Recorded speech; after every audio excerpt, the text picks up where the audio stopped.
सर्वसिद्धे ध्रुवमचल मनोरमं हरिं पते चामि समय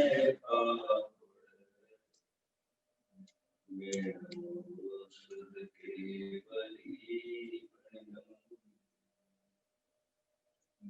नमस्तमय साधनाय स्वानुभूत्या चकासति चित्स्वभावाय भावाय सर्वभावान्तरच्छिदे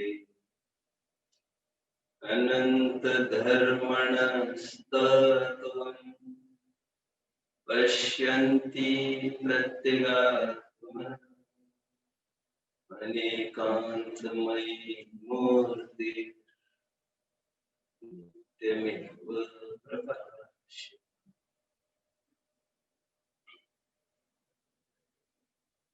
Aspiration, desire to rise higher. Aspiration, the basic need, not only a basic need, but also an identity, not only of mankind, but of a life in general. जीव किसे कहना? जो निरंतर ऊपर चढ़ने की भावना भाता हो उसे जीव कहते हैं। ऊर्ध्वगमन इसका स्वभाव है। अब कोई भी जीव दिमाग में लीजिए, वह जीव निरंतर ऊपर बढ़ने की सोचता है, सोचता ही है। प्रभुत्व शक्ति जो है उसमें, लौकिक सेक्टर में देखिए, हम देखते हैं किसी ने यह तय किया कि मैंने कुछ राशि बैंक में रखी है, मुझे उसमें इंटरेस्ट आता रहे, 10,000 महीने का इंटरेस्ट आता रहे, लौकिक उदाहरण। लेकिन और फिर मैं उस इंटरेस्ट का ही भोग करूंगा, प्रिंसिपल को हाथ नहीं लगाऊंगा।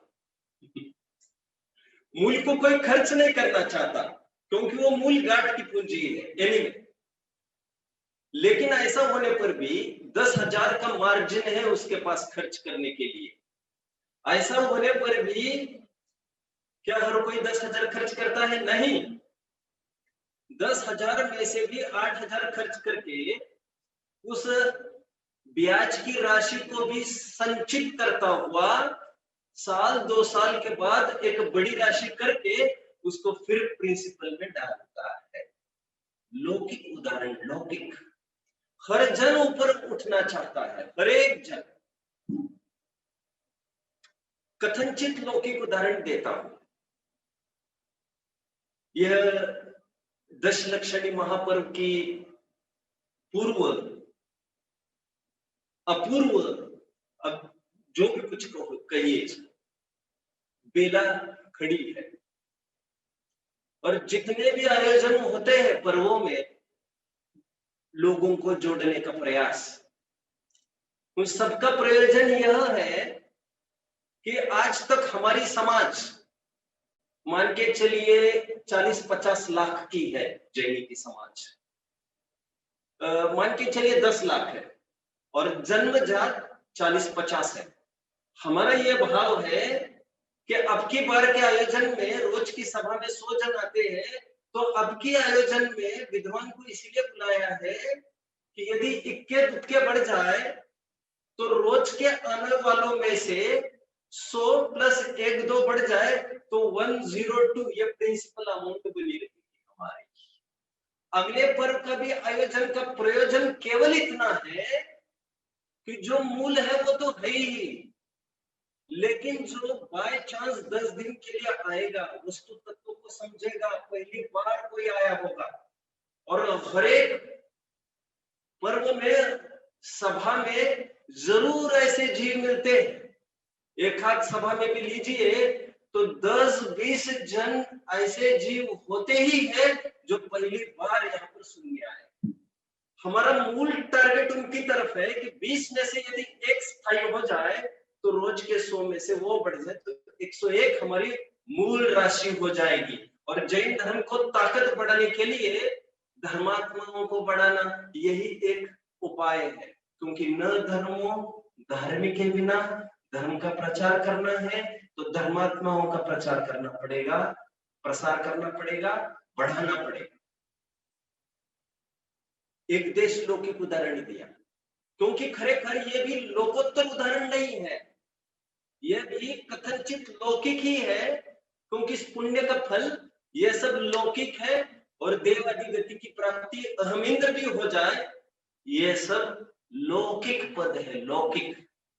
घबराना मत, तीर्थंकर आदि पद को भी मैं लौकिक पद कह रहा हूं ना, मैं ऐसा थोड़ी कह रहा हूं कि लौकिक जीवों के ये पद मिलता है, मैं ये कह रहा हूं मिलता तो लोकोत्तर जीवों के है, लेकिन पद लौकिक है, पद लौकिक है। जो पर लक्ष्य से उत्पन्न हुआ वो सब लौकिक। जो मूल गाठ का हमारा रत्नत्रय है, वो मूल धन, वो लोकोत्तर निधि है, जो छीनी जाएगी, हिराई जाएगी, वो लोकोत्तर निधि नहीं हुआ करती। लोकोत्तर का एक उदाहरण दे देता हूं। कल भी मैंने बात कही थी, हमने कई पर्व देखे हमारे जीवन में, और हम इतने भाग्यशाली हैं कि जितनी हमारी उम्र है उतने पर्व हमने देखे। ये कहने में कुछ भी आपत्ति नहीं दिख रही है मुझे। हम जैसे अभागों की थोड़ी सी हम गौन करें तो भी उतने पर्व हमने देखे। अभी 100 से लेकर 101 के बढ़ाने की संख्या का विकल्प छोड़ दीजिए, इसलिए मैंने वो कथनचित लौकिक में डाल दिया, क्योंकि उससे हमारी कोई उपलब्धि नहीं होती, उपलब्धि नहीं। इतना होगा कि कोई आंदोलन छिड़ जाएगा तो सिग्नेचर ज्यादा पड़ जाएंगे तो गवर्नमेंट हमारी बात मान लेगी। लोकोत्तर में तुम्हारा हमारा यह फर्ज कर्तव्य है, फर्स्ट एंड फॉरमोस्ट ड्यूटी ये है कि 10 लक्षण में जो हम अनुष्ठान आजमा रहे हैं, उत्तर उत्तर जैसे मैं मान के चलो रोज 2 सामयिक करता था, 1.5, मैंने नक्की कर लिया इस पर्व में से भोजन आदि में से समय थोड़ा सा कटौती करके, और जो ताम झाम होता था जिसमें समय लग जाता था उसको थोड़ा गौन करके अब की बार मैं थोड़ा स्वाध्याय बढ़ाऊंगा, थोड़ा सामयिक बढ़ाऊंगा, क्योंकि ज्ञान और ध्यान यही तो 2 उदाहरण दे सकता हूं, और तो कोई उदाहरण ही नहीं दे सकता मैं। ऐसा कुछ हम विचार बनाए हमारे जीवन में कि उत्तर उत्तर हमको प्राप्ति हो जाए आत्मा की। ना मैं ये थोड़ी कह रहा हूं कि सम्यक तो नहीं हुआ होगा। उत्तर उत्तर आत्मा की प्राप्ति मतलब हमारी भूमिका उठाने का प्रयास करें। यदि शुद्धात्मा तत्व की प्राप्ति ही नहीं हुई हो, प्राप्ति करने का भरसक प्रयास करेंगे हम। एक मन में गांठ बांध लीजिए, आपको चेस करना पड़ेगा, फॉलो करना पड़ेगा। आपके जो गोल्स है, आपके जो लक्ष्य आपने निर्धारित किए हैं उसका पीछा करना पड़ेगा। बात 1। बात 2, आपको जिनको आत्मानुभूति हो चुकी है, चौथा गुणस्थान हो गया है, लेकिन 5वें 6वें का भी सविकल्प दशा में जाने वाले काल उत्तर उत्तर निर्विकल्पता में लाएंगे, भूमिका को ऊंचा उठाने का प्रयास करेंगे। यह आज के दिन हम सबको भावना भाने लायक है। और यदि यह पूंजी बढ़ती है हमारी मूल राशि रत्नत्रय, यह लोकोत्तर अचीवमेंट माना जाएगा। ये तो पर्व की अपूर्व बेला में थोड़ा संकेत करने का भाव हुआ, क्योंकि प्रोग्रेस रिपोर्ट हमारे निरंतर जांचते रहना चाहिए। जितने आए उतने गए, और जैसी गई वैसी ही आगे की जाएगी, तो फिर हम क्या कर रहे समझ में नहीं आता। एक मूल प्रकरण की तरफ आते हैं, इस प्रेरणा को भी इसमें जोड़ लेते हैं। तो क्या करना चाहिए इसके लिए? अधिक से अधिक अध्ययन कैसे हो इसका आयोजन करना चाहिए। अधिक से अधिक समय हमारा जिनवानी में चौथे कलश के आधार से कैसे रमता रहे, ऐसा निरंतर विचार करो, निरंतर विचार। भाई साहब, जिनवानी अर्जित करने के लिए आपको आपका अस्तित्व मिटाने की तैयारी चाहिए। आपको आपकी हयाती को मिटाने की, नष्ट करने की तैयारी होना चाहिए। मैं सब 5-6 दिन पहले कुछ पढ़ रहा था, आंखों में पानी आए बिना नहीं रहता, माणिकचंद जी कोंडे का जीवन पढ़ रहा था। उसमें यह लिखा है, पहले जमाने में पढ़ना चाहिए आपको, 100 वर्ष पहले पीछे मुड़कर देखेंगे आप, तो जैनी पढ़ा तो सकते ही नहीं थे, पढ़ भी नहीं सकते थे। तो माणिकचंद जी का उदाहरण दे रहा हूं, आज के तारीख का एग्जाम्पल है। ग्रेजुएशन किया उन्होंने, वो माणिकचंद जी वैश्य के नाम से, मान के चलिए। पोस्ट ग्रेजुएशन किया गुप्ता के सरनेम से, और आगे की पढ़ाई की वर्मा के सरनेम से। भाई साहब, जैनियों को तो कोई अवसर ही नहीं था। जिस प्रकार नालंदा विश्वविद्यालय में जैनेतर बनकर, बौद्ध बनकर घुसना पड़ता था, ऐसा अभी काल निकल चुका है। आप कल्पना नहीं कर सकते, जैनियों को कोई चांस नहीं होता था। उसमें भी एक जगह पकड़े गए थे कि ये जरूर गुप्ता, ये कोई अपना हिंदू नहीं दिख रहा है, ये इसकी तहकीकात होगी, और रातों रात उनको भागना पड़ा वहां से। फिर दूसरा आश्रम नए नाम से, और जितनी डिग्रीज है वो सब छपी है डिग्रीज उनकी, वो अनेक अनेक नाम से डिग्री अर्जित करनी पड़ी। इसलिए कह रहा हूं, अपना अस्तित्व मिटाने की तैयारी चाहिए। हीरालाल जी हुए, शुद्ध पंचमी के दिन में जरूर इसको याद करता हूं। हीरालाल जी वे है जिनका योगदान आंका जा सकता है, जितना भी षटखंडागम, धवल, जय धवल आदि, उसका जितना भी ट्रांसलेशन हुआ अपनी लोकल भाषा में, उसमें उनका महती योगदान आंका गया है, फूलचंद जी के साथ, कैलाश चंद जी के साथ। अभी बेसिकली उनको प्राकृत का ज्ञान तो था, अमरावती में पढ़ाते थे प्राकृत, लेकिन इसको गहन प्राकृत के ज्ञान की आवश्यकता थी। जब ये काम हाथ में लिया, आपको रोना आएगा पढ़ेंगे तो आप, उनकी पत्नी की जितनी चूड़ियां थी सब गिरवी रखकर आखिर उन्होंने पुस्तकें लेके आए थे प्राकृत सीखने समझने के लिए। हमारा गौरवशाली इतिहास उठाकर देखिए, आपकी चैन ऐश्वर्याम तो कहा काफूर हो जाएगी यदि आप में थोड़ी अंदर में कुछ होगी धगत। साहित्यिकों में ऐसे भी उदाहरण है, पुस्तक अच्छी लगी, पैसा भी नहीं था देने को, तो शर्ट रखकर आ गए। सही बात कह रहा हूं मैं। और वर्णी जी, गणेश प्रसाद जी वर्णी की मैं बात करूंगी, ये भी अपना नाम छिपाते छिपाते बनारस तक पहुंचे। अब जानते हैं समाज ने इनको स्पॉन्सर किया था, क्योंकि जब वैष्णव धर्म में से जैन धर्म में आए, उन्होंने किसी से इच्छा व्यक्त की। इच्छा क्या व्यक्त की, तो हलचल मच गई समाज में। ये क्या बोल रहा है लड़का, बोलता है मुझे जैन दर्शन पढ़ना। लोग बावला है ये, इसको कौन पढ़ाएगा जैन दर्शन, प्रवेश नहीं है वहां पर काशी में। जैनियों को पूछते ही नहीं थे, थोड़ी आहट लग गई जैनियों की, हरिजन जैसा उसको मक्खी की तरह उठाकर पटक देते थे एक जगह, उसको कुछ भी एक बहिष्कार जैसी स्थिति थी उसकी। और नाम छिपाते जैसे जैसे वहां पर गए, बहुत पहचाने लगाई, पढ़ने लग गए ब्राह्मण गुरु से, और एक दिन फिर वो नौबत ही आकर खड़ी हो गई। आप जानते होंगे, बोलिए। सत्यनारायण की पूजा थी, गुरु जी के यहाँ 800 विद्यार्थी वहां पर गए, और प्रसाद लेने से इनकार कर रहा है बालक, बहुत बड़ी बात है। आगे पीछे से धक्का मुक्की हुई, बच्चे समझ जा, यदि यहाँ पर रहना है तो गुरु जी के विनय नहीं कर सकते। समझ में ये नहीं आ रहा है मैं इस गुरु की विनय करूं कि जिस पंचगुरु की छत्र छाया में आए हैं उनकी भी नहीं करूं। कल खा लेना, अभी रात का टाइम है तो कल खा लेना, लेकिन जैनी रात में बात भी नहीं कर सकता खाने पीने की। तुम्हारा प्रसाद ले, सुन लो, तुम्हें हाथ धोना पड़ेगा फिर तुम्हारे एजुकेशन से। और जैनत्व को पढ़ने के जितने भी मनसूबे बनाए थे वे सब खाक हो जाएंगे तुम्हारे बच्चे। और मुश्किल से समाज में जब अपील हुई थी इसको पैसे की आवश्यकता है, इसको पढ़ने जाना है बनारस, मुश्किल से 1-2 जन तैयार हुए थे। अब उसमें भी ये दिक्कत आ गई, तो उसने निर्णय किया वहां पर गणेश प्रसाद जी वर्मा, ठीक है मैं नहीं पढ़ूंगा फिर ऐसा एजुकेशन जहां पर मुझे रात में लेना पड़े, भले ही दिन में खाने के नाम पर, नहीं करूंगा। वहीं पर बैठकर वर्णी जी वहीं पर बैठे रहे, ये सोचते रहे, ठीक उसी प्रकार जिस प्रकार गांधी जी सोचते रहे डरबन रेलवे स्टेशन पर। आज मुझे उठाकर पटक दिया इन्होंने बाहर, लेकिन जयनत तोखा कैसे प्रचार प्रसार होगा आखिर? इस आदमी ने 50 नहीं 100 की संख्या में विद्यालय बाद में खड़े किए गणेश प्रसाद जी।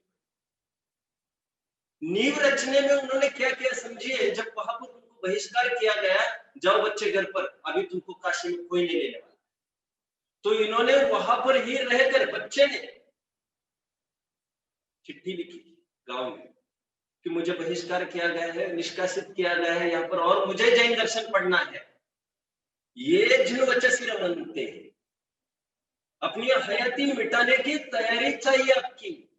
पढ़ो और पढ़ो, यहां से गर्दन बाहर निकाली और जहर आपके मुंह में चला गया। जिनसे भी बात करेंगे विषय कषाय की वृद्धि ही होगी, तत्व चर्चा की कोई उम्मीद नहीं करना चाहिए हम। जितनी गद्दी से विद्वान बोल रहा है उतनी ही बहुत बड़ी बात है, गद्दी से नीचे आए अपेक्षा नहीं करना चाहिए आपको। जिनवानी से बाहर मत जाइए, जिनवानी से दूर रहकर सुख को नजदीक करने की कल्पना अविचारित रम्य है, सुनने को तो अच्छी लगती है लेकिन संभव नहीं है। इसलिए मैं हमेशा कहता हूं, जब तक निर्ग्रंथ दशा नहीं आती है तब तक एक ग्रंथ ही आलम्बन है। ग्रंथ को बिल्कुल नहीं छोड़ना चाहिए। ग्रंथ को दूर करके आप आत्मा के नजदीकी का विकल्प भी नहीं कर सकते आप। वर्णी जी ने वहां से चिट्ठी लिखी, अब जानते हैं ना इतिहास, जानते हैं आप भाई साहब? हाँ वेरी गुड, शाबाश। यह हमारा अतीत गौरवशाली मर मिटने के लिए तैयार है। भैया बहुत सरलता से जैन धर्म अच्छा नहीं लगता। आदमी फोन में क्या करता रहता है, क्या अच्छा नहीं लगता, अच्छा नहीं लगता। जीवन कितना खपा है, किसी के ऐसा लगता है किसी के भी साथ व्यर्थ बात हुई तो उतना बिगड़ गया अपने जीवन के उतने प्रसंग, क्या मालूम कितनी रही है आयु बंद क्या अवसर तो लगभग सभी के हैं। अभी कोई 1/3 से ऊपर तो बहुत उम्मीद नहीं करना चाहिए आपको, और यदि उम्मीद करते हो तो बहुत घाटे का भी सौदा हो। आज तो जैसे तैसे आ भी पाए हैं यहाँ पर। उन्होंने वहां पर 1 रुपया था, चाहो तो उस 1 रुपये में 16 आने में या तो घर चले जाओ या 64 पोस्ट कार्ड खरीदी किए और 64 जनों को चिट्ठियां लिखी कि हम अपना विद्यालय बनाएंगे। क्या बोल रहा है ये बच्चा? एक बच्चे को तो मुश्किल से स्पॉन्सरशिप मिली है, अभी विद्यालय खोलने की मंसूबे देख रहा है ये बच्चा। मैं आऊंगा नहीं वहां पर। एक वैष्णव संप्रदाय में जन्मा हुआ बच्चा बोल रहा है। एक जन बोला ये बच्चा जो बोल रहा है ठीक है मैं पैसा लगाऊंगा। वर्णी जी ऐसे थे जो बनारस में रहकर उन्होंने पूरी योजना लिख भेजी, नए लोगों को थोड़े जानकारी दे। योजना लिख भेजी कि हम स्वयं विद्यालय तैयार करेंगे। पढ़ाने वाले कौन? पढ़ाने वाले इन ब्राह्मणों से काम करेंगे, दुगुना पैसा देंगे, पैसे के लोग उनको ले लेंगे और 5-10 साल हम पढ़ने के बाद हमें किसी की आवश्यकता नहीं पड़ेगी। फैक्ट्री चालू की वहां पर, और ऐसा हुआ। वे स्वयं पढ़ते रहे, स्वयं संस्थापक, स्वयं विद्यार्थी। आपको हयाती मिटानी पड़ेगी। और यदि बहुत ऐसे कमजोर जीव है जिनको निद्रा आती है, प्रमाद आता है, मैं तो कई दफे कह चुका हूं, ऐसे लोग देखे मैंने कन्यादाना में भी, जो 70, 80 साल के और नींद आई उठकर खड़े हो गए कोने में। ये मर्यादा जिनवानी की प्रथम विनय ये है हमारा। हम कैसे भी करके कैसे स्वाध्याय को बढ़ा सकते हैं इसका विचार करना चाहिए। बच्चों को कैसे दे सकते हैं, माता पिता को कैसे, जितने भी घर वाले हैं उन सबको इस रंग में कैसे रंग सकते हैं। ऐसा जिन वचन में रमण करने वाला जी तुरंत ही समय साथ देख लेता है। चौथा कलश हमने देखा। मैंने कल एक बात कही थी आपको, आगे बढ़ने के पहले उसको मैं जरूर फिर से दोहराऊंगा। मेरी माँ ने मुझे बचपन में किसान के बहाने एक शिक्षा दी थी।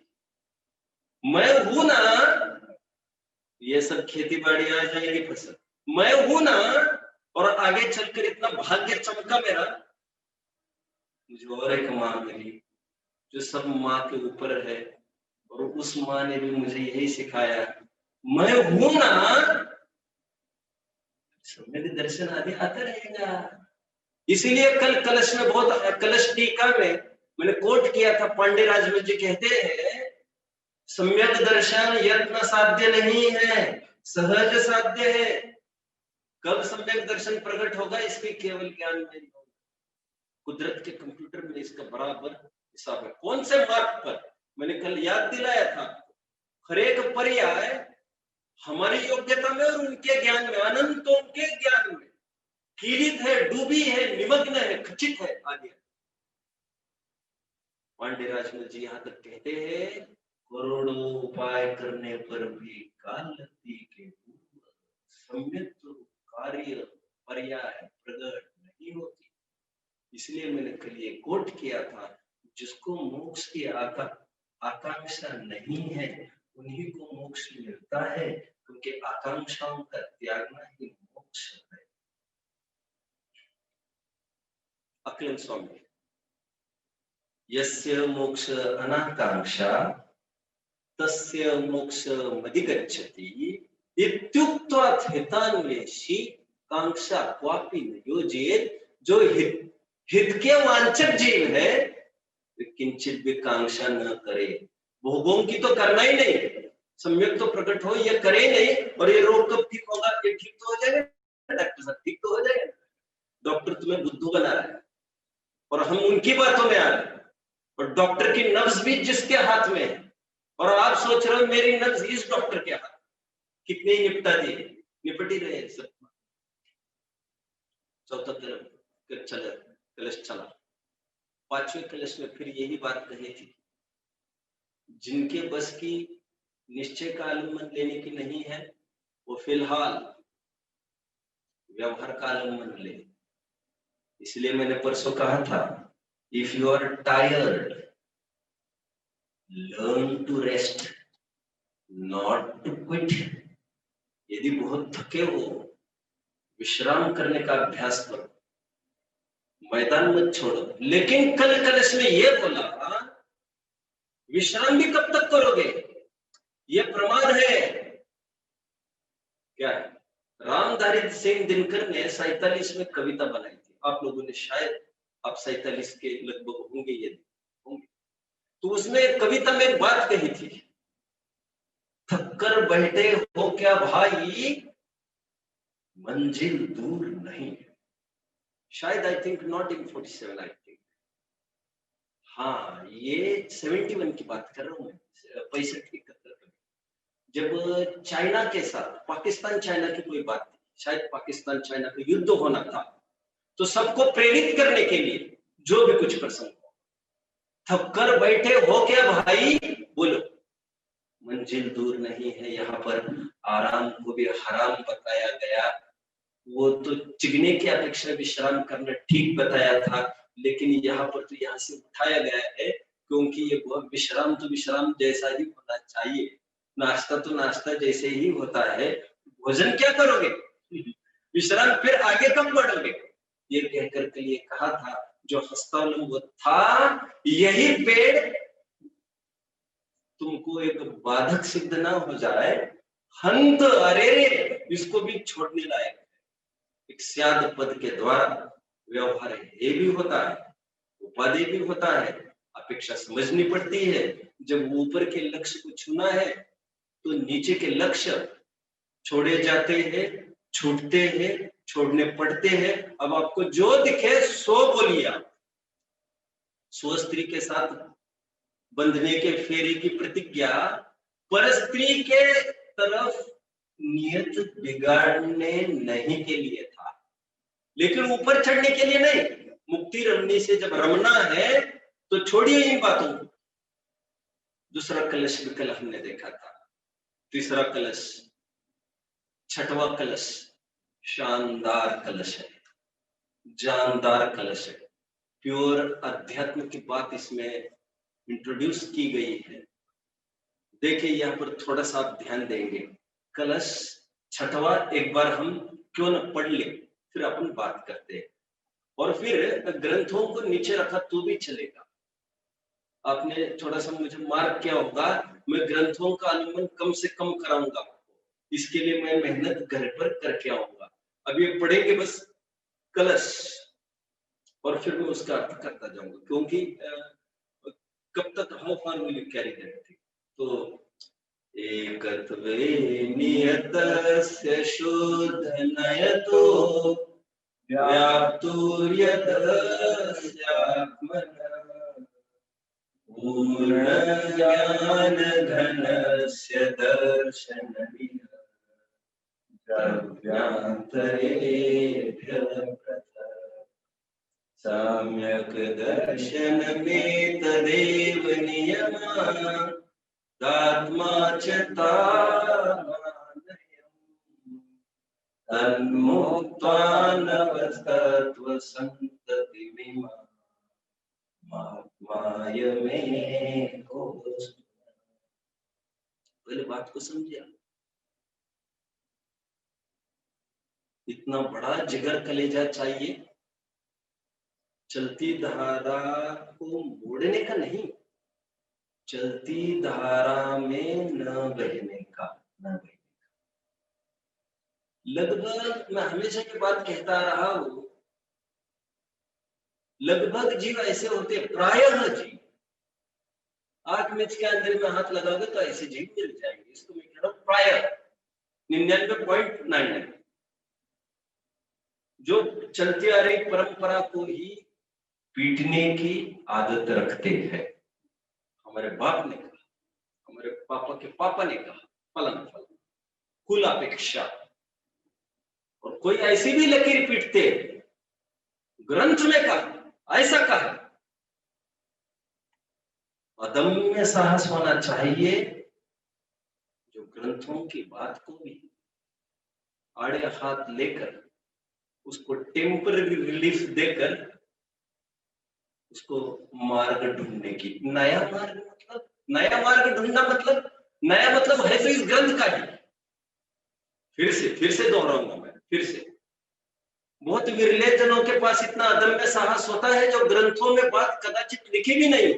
फॉर एग्जाम्पल, अरहंत का स्वरूप पढ़ना चाहिए,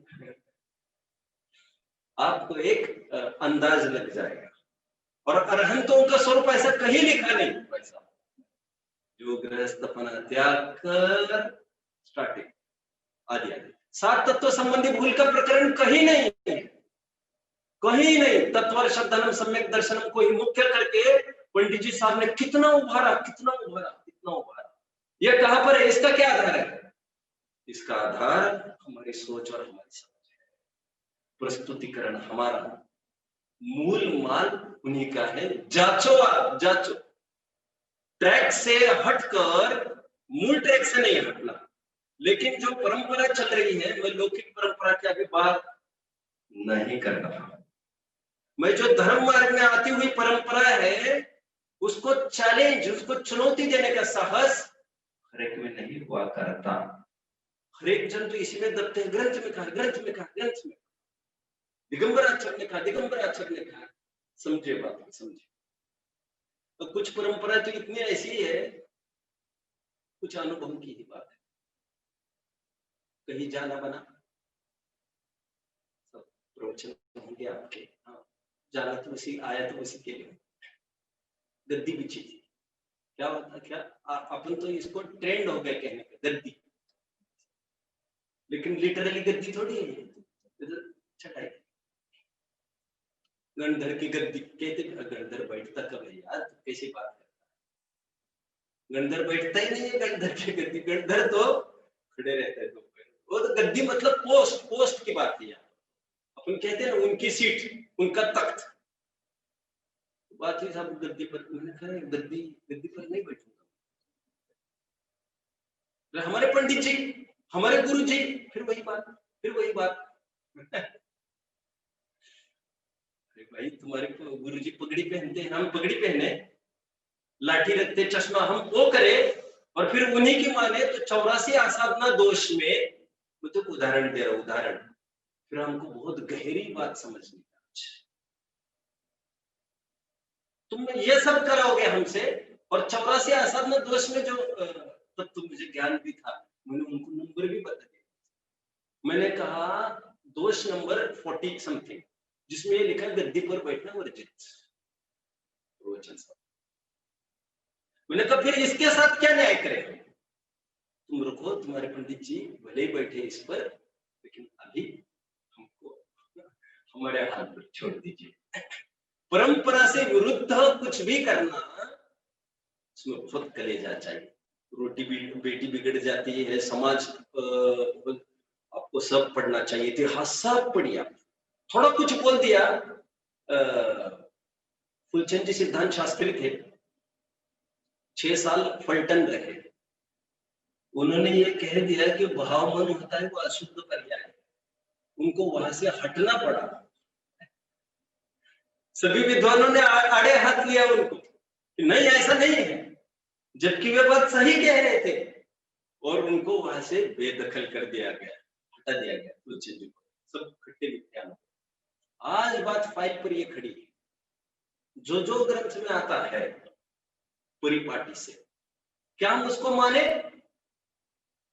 और मानने में दोष, निर्दोषता बनी रहेगी? हाँ, जो परंपरा से बताया गया है, 7 तत्वों का शैतान सम्यक दर्शन है, छोड़ दो आप इस परंपरा। शांत रहो, शांत रहो, उमा शांत रहो, शांत रहो। आप समझ रहे हैं मुझे क्या कहना है? नहीं समझ रहे क्या मुझे? क्या आप सब समझ रहे? क्या है, यूज्ड टू हो गए। तत्व सूत्र में कहा है 7 तत्वों का शैतान सम्यक दर्शन, उमा स्वामी जी ने लिखा तत्व शैतान सम्यक दर्शन। मेरे भैया तुमको कैसे बताएं, इस संतति को छोड़ो, इस परिपाटी को छोड़ो। अभी उस जीव को तो उठाए नहीं इन्होंने। अरे यहाँ लिखा देवशास्त्र गुरु का शब्दन सम्यक, तो यहाँ लिखा। अरे भैया फिर वही बात, श्रद्धानम परमार्थानम आप्तागम तपोव्रताम, सम्यक का लक्षण है कि नहीं? अरे बोलिए ना। हाँ सम्यक का लक्षण, कोई मिथ्यात्व का थोड़ी लक्षण चल रहे हैं। कौन सा सम्यक? कौन सा सम्यक? व्यवहार सम्यक। व्यवहार निश्चय क्या होता है? यह मिथ्यात्व 2 होते हैं, गृहित मिथ्यात्व, अग्रहित मिथ्यात्व। तो विपरीत देवशास्त्र गुरु को मानना, इसको मिथ्यात्व कह रहे थे, गृहित मिथ्यात्व, और उनको मानना छोड़कर सच्चे को मानने लगे, कह रहे सम्यक दृष्टि हो गए। समन्वत्र स्वामी ने लिखा है कि देवशास्त्र गुरु का शब्द सम्यक तो होता है, समन्वत्र स्वामी ने लिखा है। अरे भैया तुम बात नहीं समझ रहे, परिपाटी को छोड़ो, मतलब रिपीट, ऐसा करेंगे तो दोष आएगा। आचार्य देव आज सब इसमें कैसे दोष आ सकता है?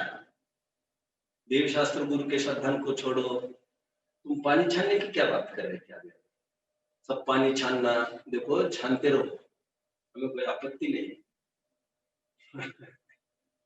लेकिन छानते रहो तुम पानी। पानी छानना सम्यक्तों का लक्षण 8 मूल गुण कौन कौन से होते हैं भैया?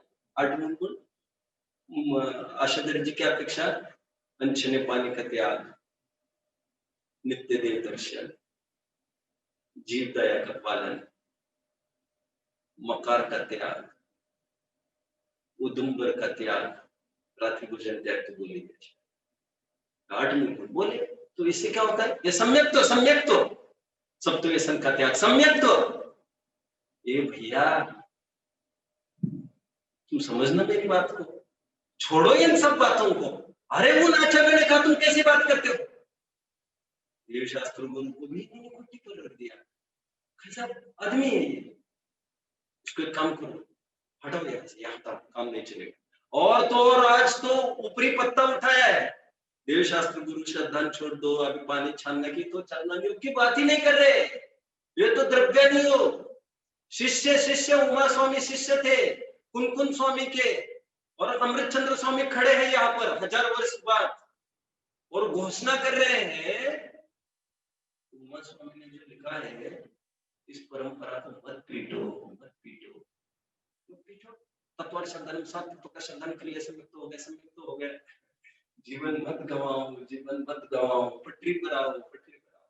क्योंकि ऐसा मानने में दोष होता है, व्यभिचार होता है, अतिव्याप्ति दोष आता है, क्योंकि सात तत्व का श्रद्धान कई जनों को होता है और इसमें सच्चे सम्यक्त का होने का प्रसंग बनेगा, और ऐसा होता नहीं है, क्योंकि व्यवहार सम्यक्त जिनके हो उनको निश्चय सम्यक्त हो भी सकता है अथवा नहीं भी हो सकता है, लेकिन जिनको निश्चय सम्यक्त हो उनको व्यवहार सम्यक्त होता ही है। देव शास्त्र गुरु का श्रद्धान होने मात्र से सात तत्व और आत्मा का श्रद्धान जरूरी नहीं है।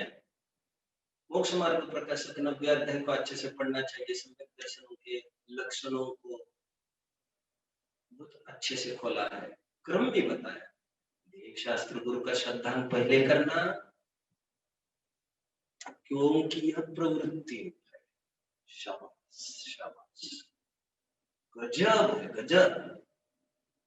पंचमकाल का अमृत जिसको हटाने से आपकी पूरी नींव ही तहस नहस हो जाएगी जैन शासन की।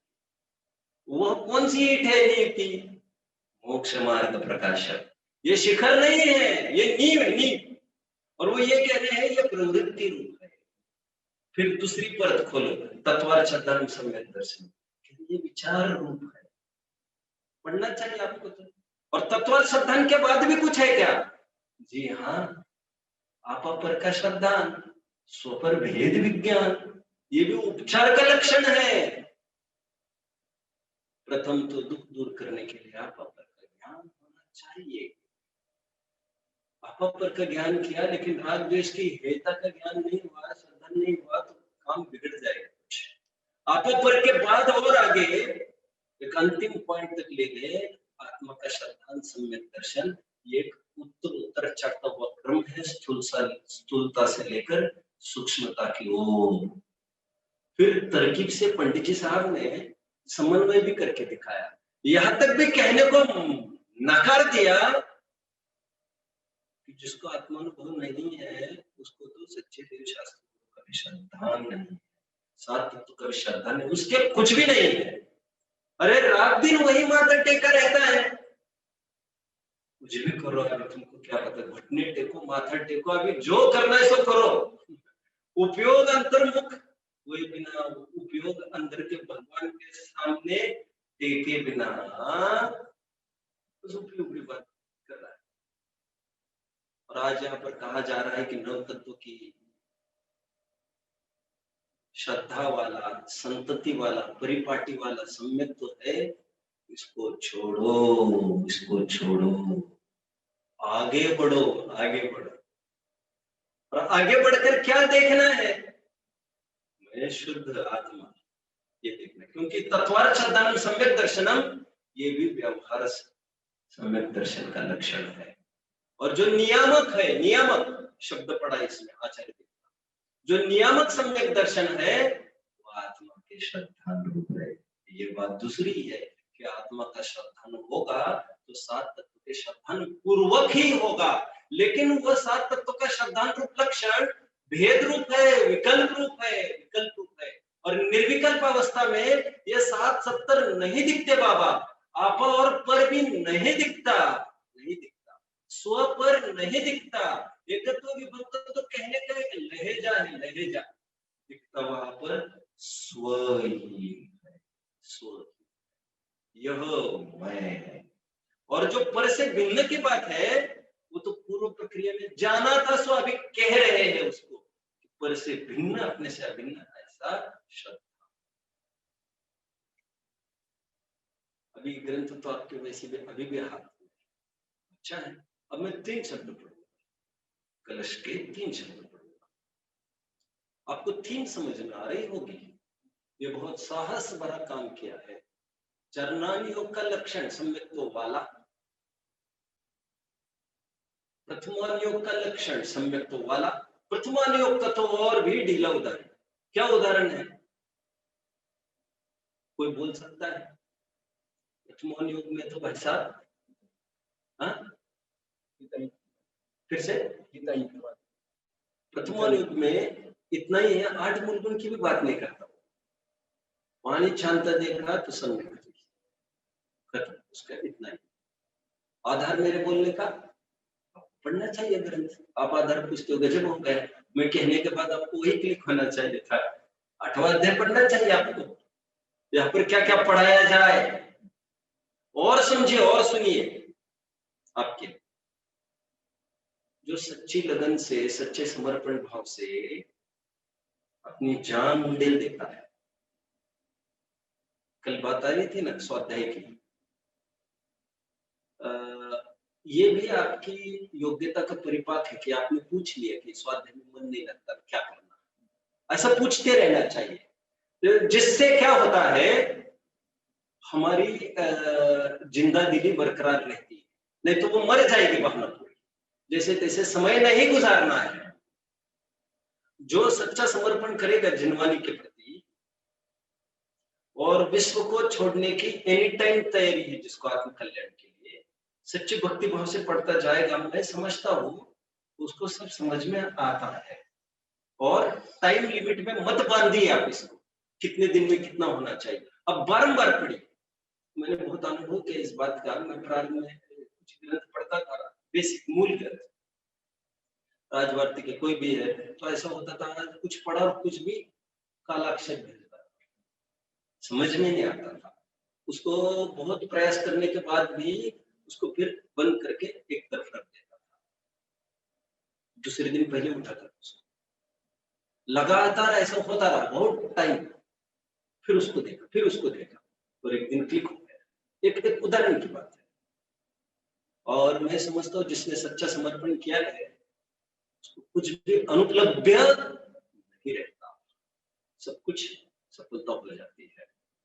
मैं इतना क्यों कहा, चरना प्रथम योग का सम्यक दर्शन का लक्षण तो इतना ढीला है, एक अंग पाले और उसको सम्यक भी बोले। अरे भाई साहब, अनुगति बोले, महाव्रति बोले, महाव्रति के तो आगे नहीं कह सकता, महाव्रति में दलदल है। और ना साहब भी ऐसा बोलते, लेकिन अंग का तो साफ साफ बोला, एक की और बोल दिया बस। कुछ लक्षण देखा, कभी कमान छुड़ाए, दो शाबाशी, दे शाबाशी, गजब करते हैं। अच्छा, कभी कमान छोड़ो और शाबाशी लेते जाओ। वहां पर 8 मूल गुण का क्राइटेरिया की बात नहीं, चरणान योग में आने पर फिर 8 मूल गुण वाला सम्यक तो बताया। फिर द्रव्यान योग में, सिद्धांत ग्रंथ में आने पर 7 तत्व वाला सिद्धांत बताया, सम्यक वाला। इन सबको पार करते हुए जीव को ये कहा जा रहा है कि प्रथमानुयोग वाले यदि 1000 मिलेंगे, कल का प्रश्न शायद पढ़ा हो, 1000 यदि प्रथमानुयोग के सम्यक दृष्टि मिलेंगे तो 100 चरणानुयोग के मिलेंगे। और कम है, मुझे काम निकालना है। चरणानुयोग के यदि 100 मिलते हैं तो द्रव्यानुयोग के 10 मिलेंगे। मैं एक मोटी मोटी बात कर रहा हूँ, अब मुझे आगे नहीं बढ़ना है क्योंकि इनका प्रकरण इतना ही है। कर्णानुयोग से लगाए तो और घटेगा मामला, क्योंकि अभी उसको 41 प्रकृतियों का निरोध वाला जो प्रॉपर मीटर है, केवल ज्ञानी ही जानते हैं कि इस समय में श्रद्धा है अथवा नहीं। 265 पेज मोक्ष मार्ग प्रकाशन में देखना चाहिए। इसलिए कसौटी तो वही है, लेकिन आज ये बोला जा रहा है द्रव्यानुयोग का ग्रंथ है, अध्यात्म की मुख्यता होने से यहाँ पर आत्मा के लक्ष्य की ही बात की जाती है, और आश्रव आदि का श्रद्धान करना व्यवहार सम्यक दर्शन है। देखो सुनिए सुनिए, अभी आपको थोड़ा सा और क्लोजर लाने का प्रयास करता हूं। क्यों, आपका क्या ख्याल है, ये जो ठीक, उदाहरण कुछ देना, ये जो खोखा दिख रहा है, ये खोखे के श्रद्धा से सम्यक दर्शन होगा? आपको क्या लग रहा है? आपने एकदम बोला नहीं नहीं नहीं नहीं हो सकता।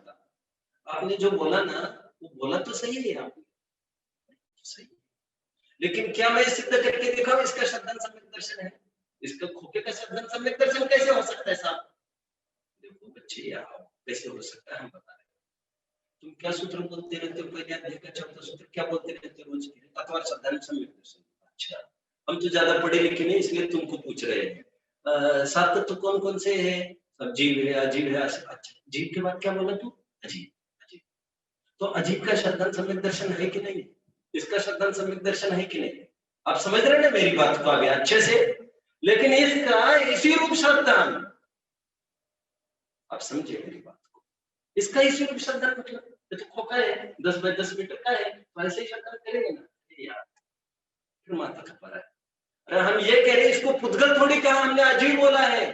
अजीब मतलब जिसमें ज्ञान दर्शन नहीं पाया जाता, ऐसा ही श्रद्धा करो इसको। और ज्ञान दर्शन नहीं, इसलिए सुख दुख नहीं, सुख का कारण भी नहीं, जीवन का भी कारण नहीं। सुख दुख जीवन रहस्य भूलो अभी उन बातों। अभी तुम्हें बहुत सारी बातें याद आ रही है, भूल जरूर बोलना नहीं चाहता, भूल जरूर 5वें अध्याय को कोट कर रहे हैं तत्व सूत्र।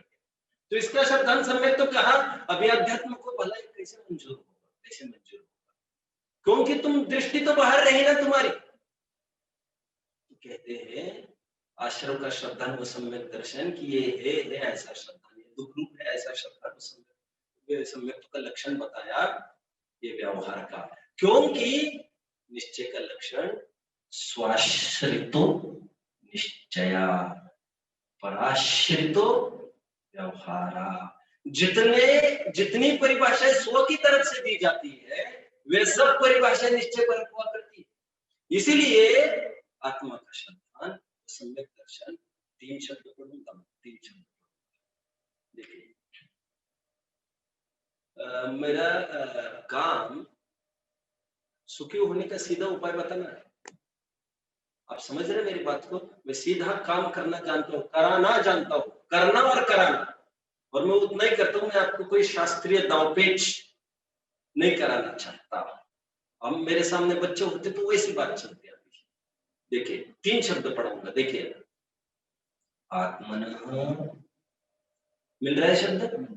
आत्मनः पहली लाइन का अंतिम शब्द, दूसरा शब्द दूसरी लाइन का दर्शनम, तीसरी लाइन का पहला शब्द सम्यक दर्शनम। आत्मा का श्रद्धान सम्यक दर्शन, बस इस गाथा में बोल दिया। आगे क्या है? तन्मुक्त्वा नवतत्व संततिमिमां मायमे कोस्तुना। और 9 तत्वों की संतति वाला, 7 तत्वों के श्रद्धान व सम्यक तो ऐसा जो परिपाटी से चलता आ रहा है, रोजाना लोग बोलते हैं क्लास में, कह रहे उसको छोड़ो, उसको छोड़ो मतलब उस सीढ़ी को छोड़ के आगे बढ़ो। आगे छोड़ो मतलब ऐसा ही थोड़ी है कि छोड़ के नीचे उतरना, दूसरी के नीचे चढ़ना। छोड़ के एक कदम ऊपर चढ़ना है। और परिपाटी को छोड़ो। इसके लिए लौकिक परंपराओं का उच्छेद करने के लिए भी बहुत ताकत चाहिए। ये तो ग्रंथों में आई हुई बात को छोड़ने का। और आगे टीकाकार लिखते दोष आता है तत्व श्रद्धान सम्यक दर्शन को कहने में, व्यभिचार आता है, अतिव्याप्ति दोष आता है, और एक और वो शब्द पढ़ लीजिए, नियमात। 4 शब्द हमने पढ़े। क्या मतलब? आत्मा का श्रद्धान निश्चय सम्यक दर्शन है। 7 तत्वों की संतति वाले श्रद्धान को छोड़ो। छोड़ो मतलब वो कहा जाने वाला, छोड़ो मतलब उसको लिपटे मत रहो, आगे बढ़ो। मैं आत्मा हूँ ऐसा स्वीकार, ऐसा मैं आत्मा, ऐसा आत्म तत्व में अहम लाभ। क्योंकि ये जीव, ये अजीब, ये तो पुस्तक की भाषा है अथवा अंतर विकल्प चल रहा है। यह मैं 7 तत्वों को जानने के बाद ये मैं जीव, यह मैं ज्ञानमयी, ऐसा अनुभूति जब होगी तो 7 तत्वों वाला व्यवहार सम्यक दर्शन मुक्त हो जाए। मुक्त हो जाए मतलब उससे आगे बढ़ पाओगे। ऐसा थोड़ी है निश्चय सम्यक होने के बाद 7 तत्व का संबंध गायब हो जाएगा। विकल्प में जब आएगा तो उसको सब बराबर ज्ञान नहीं। सम्यक दर्शन है। और कुछ शब्द ऐसा है वो आत्मा जिसका श्रद्धा निश्चय सम्यक है। अभी सब विशेषण, अभी सब भर्ती के शब्द है जो भी आएंगे। मुद्दे की बात इतनी थी, वो आत्मा कैसा है तो कहते है द्रव्यांतरेभ्यः पृथक, पर द्रव्य से भिन्न है। ध्यान रखना, आत्मानुभूति के काल में पर द्रव्य से भिन्न ऐसा नहीं, उपयोग रूप ज्ञान होता है। टेक्निकली पूछता हूँ, टेक्निकल ऐसा नहीं उपयोग रूप ज्ञान होता है ऐसा, और ऐसा श्रद्धान भी नहीं होता है। खरेखर श्रद्धान तो अहम करने का काम करती है। ये अजीवादि का श्रद्धान कहना ज्ञान की तरफ से कथन है पूरा। क्या मैं फिर से इस बात को दोहराऊं? मुझे दरअसल ये कहना है कि आत्मा में कुछ क्या कहना, बहुत अच्छी बात, द्रव्यांतरेभ्यः पृथक। ये जो करण लब्धि भी क्यों लूं मैं, प्रायोगिक लब्धि भी लेने का क्या मतलब है? जो देशना लब्धि तक जीव आया वहां पर बराबर निर्णय किया उसने, मैं पर द्रव्य से, पर द्रव्य का तात्पर्य यहाँ पर द्रव्य कर्म न कर्म के साथ भाव कर्म को भी लेना चाहिए। उपलक्षण है, उन्हीं की संतान है, उन्हीं की संतान है। हमारे पेट से होगी तो उससे क्या फर्क पड़ रहा है? आगे बढ़ो। पर द्रव्य से भिन्न ऐसा ज्ञान देशना लब्धि में निर्णित हो गए, निर्णय हो गए। लेकिन श्रद्धान अहम करना है वो अपने आत्म तत्व में, वो पर से भिन्न वाले का पार्ट नहीं है, वो तो डिसाइड हो गया देशना लब्धि में। आत्मानुभूति के काल में यह हुआ है, इतनी बात रही। क्योंकि श्रद्धान इतना भार नहीं झेल सकती ये पंडिताई का। क्या कहा मैंने? ये पांडित्य का भार ज्ञान को सौंपा है। श्रद्धा मस्त रहती है और इसीलिए हेल्दी है वो, और इसलिए कर्णधार है। श्रद्धा की गली अति साकरी, जा में दो ना समा है। श्रद्धा की गली इतनी सक्रिय है जिसमें एक ही वस्तु है, या स्व या पर, ये लोग चल, और स्व दिखा तो यह मैं, दैट्स ऑल। अब पर से भिन्न ऐसा भी वहां पर उपयोग रूप विकल्प नहीं है, श्रद्धान भी नहीं। अगेन उपयोग रूप विकल्प मतलब मैं इसलिए कह रहा हूं, लब्धि और उपयोग शैव ज्ञान के दो अंश है। लब्धि ज्ञान सब कुछ जानता है, लेकिन शुद्धोपयोग के काल में उपयोग रूप यह मैं इतना ही ज्ञान है। लेकिन लब्धि में यह पर है ऐसा ज्ञान पड़ा है, पड़ा है। आपको कोई प्रश्न होता है जरूर पूछ सकेंगे, थोड़ी तात्विक गवेषणा कर ही दी, क्योंकि किसी भी प्रकरण में न्याय तो करना ही पड़ेगा। जितना जहां पर तात्विक विवेचन है उसको लांग कर कैसे जा सकते हैं। द्रव्यांतरेभ्यः पृथक, दूसरी कलश की भाषा में प्रत्यगात्मनः, स्व समय का आश्रय करना है, परम भाव का आश्रय करना है, ऐसा भी ले सकते हैं। आत्मन का अर्थ दूसरी गाथा के हिसाब से स्व समय, 12वीं गाथा के हिसाब से परम भाव, 6वीं गाथा के हिसाब से ज्ञायक भाव आदि। और कैसा है वो आत्मा? पूर्ण ज्ञान घनस्य, ज्ञान का घन है। व्हाट इज घन? घन इज सॉलिड थिंग। ये तो भाग्य से लोक में सॉलिड किसको कहते हैं? भाग्य से ही सॉलिड किसको कहते हैं लोक में? क्या सॉलिड है? सॉलिड मतलब वहां पर कोई स्टेट की बात नहीं करनी है। Solid means nice, excellent. यहाँ पर घन मतलब भी जिसमें किसी और को प्रवेश करने का कोई अवसर। कितना जबरदस्त कंपाउंड है हमारा, ध्यान रखने की आवश्यकता नहीं। पूर्ण ज्ञान घन से, परिपूर्ण भी कह दिया, घन भी बोल दिया। पूर्ण ज्ञान मतलब कोई केवल ज्ञान की बात नहीं करते हैं, लेकिन अपने आप में वो आत्मा परिपूर्ण है। उसको भोजन की, दवा की, स्वास्थ्य की, अमीरी की, प्रतिष्ठा की आदि किसी भी चीज की आवश्यकता नहीं आत्मा बने रहने के लिए। पूर्ण ज्ञान घनस्य आगे। और कैसा है वो आत्मा? व्याप्त, व्याप्त है, गुण और पर्यायों में व्याप्त है, अनंत धर्मों में व्याप्त है, व्यापक है, अपनी सत्ता संख्या प्रदेश में फैला है। और कैसा है? अस्य, यह आत्मा और कैसा है? यह आत्मा कहकर और नजदीक की बात करते हैं, पुस्तकी भाषा में कैसा है ये? यह आत्मा शुद्ध होने के द्वारा एकत्व में नियत किया गया है। शुद्ध होने के द्वारा यह आत्मा एकत्व दिखाया गया है। विभक्ता को पद जोड़ना चाहिए, जैसे हमने पूर्व में भी ऐसा किया था। तीसरी गाथा में यत निश्चय समूह शब्द सुंदर लोहे ने कहा था विभक्त की बात अभी उठेगी। मैंने कहा तो एकत्व कहा तो अपने आप में परिपूर्ण और पर से भिन्न। ऐसा शुद्ध नय का आश्रय की फिर बात आई, हे जीवो स्वयं को अशुद्ध मत देखो, स्वयं को शुद्ध अनुभव, क्योंकि शुद्ध ने का विषय शुद्ध हुआ करता है कर्म से भिन्न और अपने अनंत गुणों से अभिन्न। ये सुंदर कलश हमारा शब्दशः विवेचन भी हमने उसको कर दिया शेष। थोड़ा रहा है उसको कल और देखते हैं। एक दो बिंदु रहे छोटे छोटे, कल देखकर आगे के कलश की ओर बढ़ेंगे। ओम।